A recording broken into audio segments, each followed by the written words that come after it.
Why don't I ask some questions of you folks?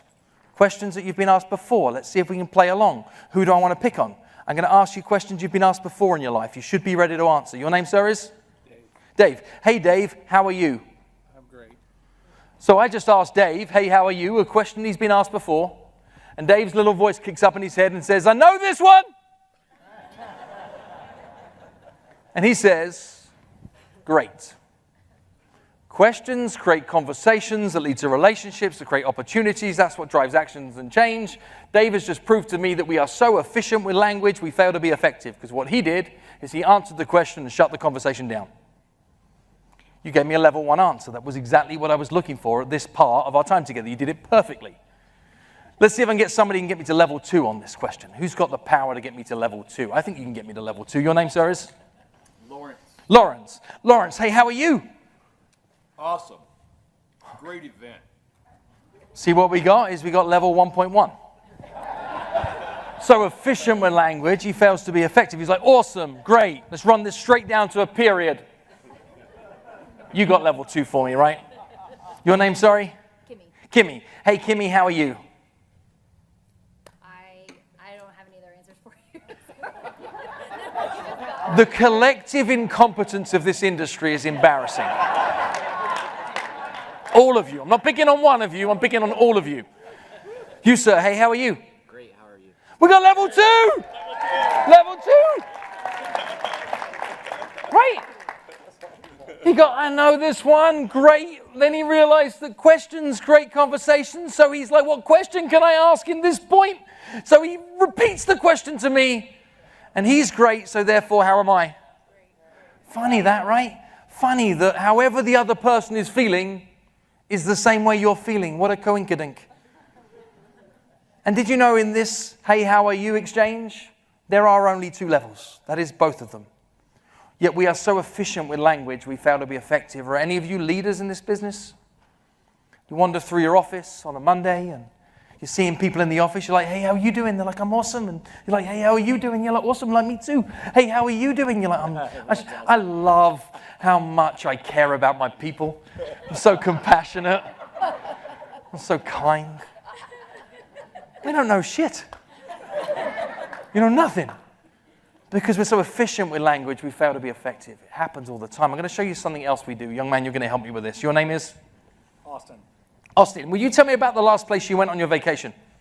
Sure. So I went to Sedona, Arizona, stayed at the Wild Resort. We swam in Oak Creek and just had a great time overall. Oh, man, I love it out in Arizona. I get to go there a ton. It's a great venue for events. A lot of people are using Arizona, I think, as an event space right now because of the tax advantages at AZ. And I was there recently, actually, for an event in Phoenix. I wasn't out as far as where you were, but I was like in Scottsdale. It was a cool resort. I can't remember the name. I go there so often. But I don't know if I told you, I'm a professional speaker. I travel all the way around the world. I go to all these different places. I wouldn't say Arizona is my favorite. I'd probably say maybe Sydney is where I went that I liked the most. I was there for a big event with a company called Volkswagen. They were pretty awesome. And yeah, I've been all around the world. I've worked in 60 different countries. I've worked in 6 different continents. I've written 11 best-selling books. I'm not sure if I told you how freaking awesome I am. That's a lot. That was fun for you, right? Yeah, Austin's like wow. At what point is he like, where's the exit, right? Where's the exit? Austin, can we try this again? Sure. Tell me about the last place you went on your vacation. Well, I went to Las Vegas here for a mortgage conference, and it was just fabulous. You know, a lot of great keynote speakers. Yeah. And like drinking from a fire hose, like you had mentioned earlier. Sure.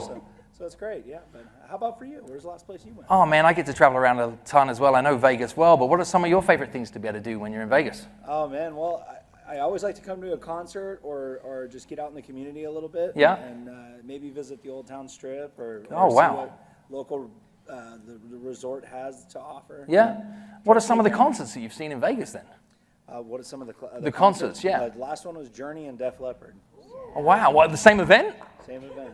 Wow, that's It was a excellent. combo. Who was better, Journey or Def Leppard? Like, who was it? Oh man, they were both so good. So good. Def Leppard was still big hair the whole night. Oh. It was fun. Like, I can't stop believing that. That's amazing. That's amazing.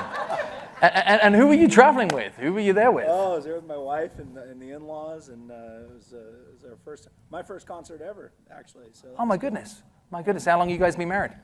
now is 7 years. Okay. I've just had a nine-month-old baby. Oh, congrats. Yeah. Congrats. So, Boy, girl. baby girl, Oh, beautiful. Aria, like the resort. Ah. Is that what you named her after? That's where she was conceived? No. You're good. But no. My wife actually had a dream that we named her that, so we did.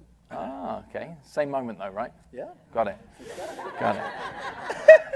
See, this is just Austin and I in a very casual, natural conversation, right? Surrounded by a couple of hundred people. It's fairly casual. Yeah. But how much more information did I get second time round? How much more information? A lot of questions, yeah. A lot more information. It was a touch more fun as well, right? Yeah, for sure. How many questions did I prepare? Where did the rest of my questions come from?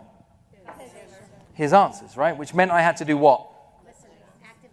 Actively listen. Possibly one of the most underrated skills in this profession is our ability to listen. And let's just take a look at the word together, the word listen, because it's interesting. The word listen, look at it. It has an L, an I, an S, a T, an E, and an N in it. Here's another word. It has an L, an I, an S, a T, an E, and an N in it.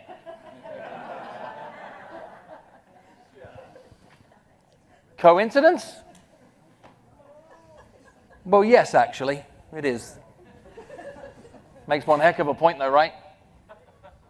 I wonder how many times that you folks, for fear of being salesy, become sales prevention officers. That you deliver too much information. You don't leave a pause long enough for somebody to sit in it. You don't create a space that is open enough for people to tell you their truth. And that you think that you win by sharing how much you know. Silence is a superpower. Your ability to listen is the same. You're probably hearing from me at this point in time, I care a lot about this information. I care a lot about your industry. I could sit and talk to you folks here for days. But I think perhaps the most important thing for us to think about when we finish our time here together is this point.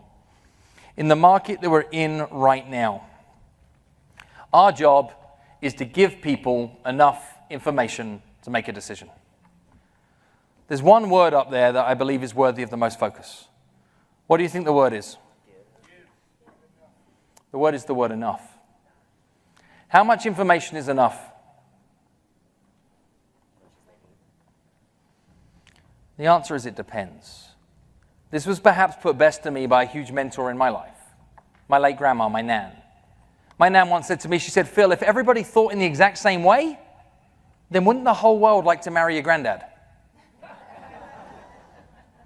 See, we need our information packaged in slightly different ways. Enough information is different for different people. But for our realtor partners right now and for yourself, one thing that we've got to get really good at talking about and delivering enough information is the money conversation. We're going to be able to talk about money with confidence. If I have the word price written in my right hand and the word value written in my left hand, and price comes out ahead of value, which one looks bigger? And if I get the word value out ahead of price, which one looks bigger now? Who in this room has spent more money on something than they thought they would? And we think budgets are real? Articulating our value is the most important skill that exists for real estate professionals and loan originators today. And I'm going to try and just show something in a very simple exercise before I bring us towards a close. And who do I pick on? Who do I pick on? Who do I pick on? Young lady, your name is? Laura. Laura. Can I borrow your pen, Laura? Absolutely. This is Laura's pen. I want you to imagine Laura's pen is just thrown on a table at a yard sale. How much is the pen? It's a nickel, 75 cents. Wow. Now I'm going to take Laura's pen, the exact same pen. This time what I'm going to do is I'm going to place it in a stand. Stand is made of acrylic. I've got 10 adjacent compartments in it, other pens from the same manufacturers. It's all beautifully merchandised. Manufacturer's name sits across the top of the stand. Stand sits on the counter of a mid-price department store like a Macy's in the stationery department. How much is the pen? It's the same pen! What I'm now going to do is I'm going to take Laura's pen, the exact same pen. This time I'm going to lay it down on its side. I'm going to place it in a box, and the box is made of mahogany. Mahogany box is velvet lined. So I have a pen in a mahogany box that's velvet lined. This sits in a cabinet, and the cabinet is made of glass. The glass cabinet is spotlit. This too sits in a department store, not just any department store. Department store is in London. It's not anywhere in London, it's in Knightsbridge. And the store in question is called Harrods. So I have a pen in a mahogany box, it's velvet lined, sits in a cabinet, cabinet's made of glass cabinet is spotlit, sits in a department store, not just any department store. Department store's in London, it's not anywhere in London, it's in Knightsbridge, the store is called Harrods. And to get to the pen, I need to speak to a member of staff. Member of staff is wearing a black tuxedo, has white gloves on, and his name is Pierre. How much is the pen?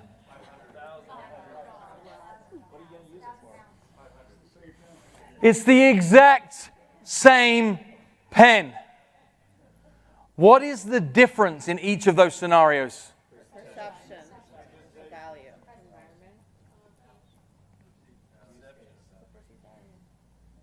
What is the difference? See all the things that you're muttering right now? They're all true. All of them. Did you know the thing is never worth the money? What's worth the money is the things that go with the thing. So the clearer you can get on the things that go with your thing, the more money people will value your thing. Got it? That's the work to be able to do right now for you and your realtor partners is, what are the things that go with your thing that make your thing unique? So Laura, this is your 1,750 pound pen. Enjoy, don't lose it. It's very precious. I know that I've jumped a little over on time. I've had fun out being here with you folks. And I know that some of you are probably wondering, like, yeah, but what do I do from here? What do I do with the words? How do I turn this into something that I master? You can't. You cannot master word choices. You cannot master scripts. It's like, I crushed my yoga today. No, you practice yoga. You practice meditation. You practice your word choices.